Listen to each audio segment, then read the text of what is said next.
Working towards climate justice in a non-ideal world. New Delhi has to leverage its green commitment to ensure carbon and policy space for its developmental aspirations. The election of Joe Biden as U.S. president has catapulted climate change to the top of the global agenda, allowing him to keep his promise to lead a major diplomatic push to increase global climate ambition.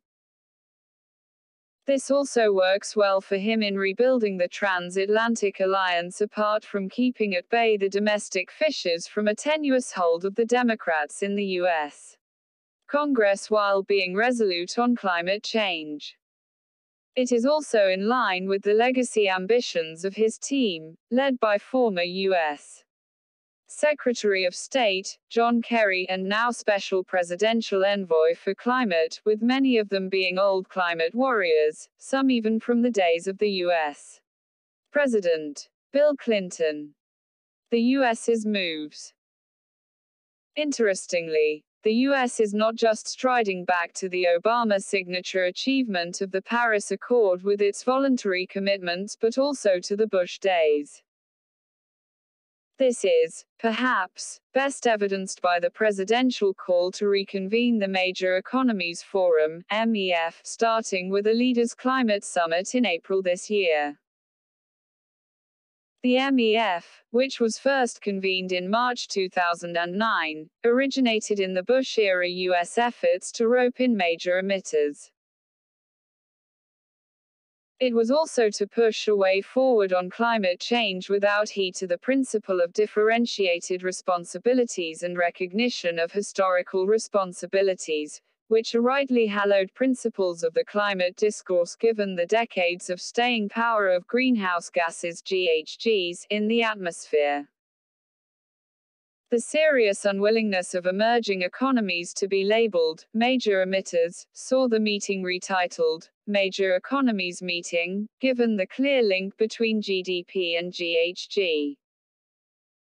While the meeting's purport was not hidden, the retitling provided a feel great and one from which retraction was not possible for the emerging economies. Stern message: border levies. This time the push appears to have come to shove, with all countries being told to commit to net zero GHG emissions by 2050 with credible plans to ensure meeting this domestic target. Indeed, the Chinese, who posited themselves as reaching there by 2060, have been sternly told to be there a decade earlier. Taking a cue from the new U.S.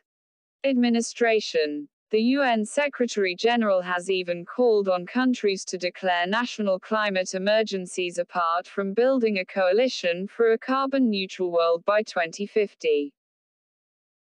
As of today, countries representing around 65% of global CO2 emissions have already agreed to this. The UN Secretary-General would like this figure to reach 90% within 2021. These plans and their implementation will, undoubtedly, be subject to international reviews and verification. Not said as yet, but non-compliance may not be just naming and shaming. Historical responsibilities and differentiation, obviously, have no place in this discourse, but neither does the level of development. India, with its huge population and now one of the world's largest economies, can easily be in the crosshairs of such a discourse no matter its extraordinarily small carbon footprint in per capita terms and huge development imperatives. Adding to the challenges of this proposed global goal is the distinct possibility of the EU imposing carbon border levies on those who do not take on high carbon cut-down targets and do so unilaterally if there is no global agreement. While as of now the U.S. administration appears ambivalent on these border levies, the possibility of their coming around cannot be ruled out. In such a scenario, World Trade Organization rules that presently exclude the use of tariffs on environmental grounds will certainly get modified. A fund pay an idea. The issue of money, especially the lack of it, is a perennial one in the climate discourse. In this context, Raghuram Rajan has recently put forward a proposal for India to consider. It calls on countries to pay into a global fund amounts based on their carbon emissions over and above the global per capita average of 5 tons. This obviously disincentives coal in a big way while incentivizing renewables. Those above the global average would pay, while those below would receive the monies. While this would suggest a certain equity, it may be unacceptable to the developed countries even though Mr. Rajan has gone along with the drumbeat to forget historical responsibility. As far as India is concerned, for starters, such a proposal may appear attractive as India today has per capita CO2 emission of only 2 tons and is a global record setter in pushing renewables. But will real politics allow a major economy to benefit from such fund flows or indeed even be the recipient of any form of concessional climate finance? Unlikely. Moreover, the long-term implications of such a proposal in a setting of a sharply growing economy and reliance on coal-produced electricity for several decades require examination in detail, quite apart from factoring in the twists and turns that negotiations could give to such an idea. And then, of course, there are alternatives such as emission trading.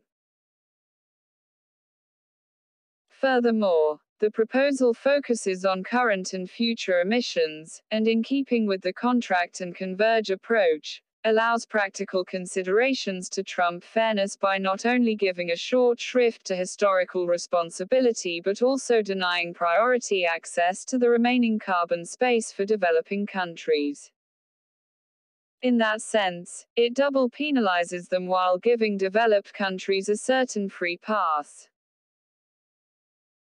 Here it bears noting that more than 75% of the carbon space available to humankind to keep global temperature rises to 1.5 degrees Celsius has already been taken up by the developed world and China.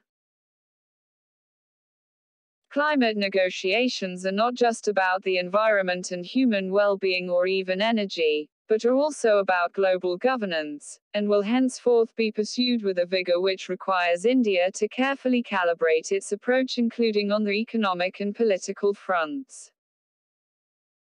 Climate justice is an imperative for India, which needs to leverage its green and pro-nature commitment to ensure carbon and policy space for its developmental and global aspirations. India's diplomatic and negotiating efforts must be quickly geared to that end. Manjayv Singh Puri is a former ambassador and lead negotiator at the United Nations Framework Convention on Climate Change. He is also Distinguished Fellow, TERI, the Energy and Resources Institute. The views expressed are personal.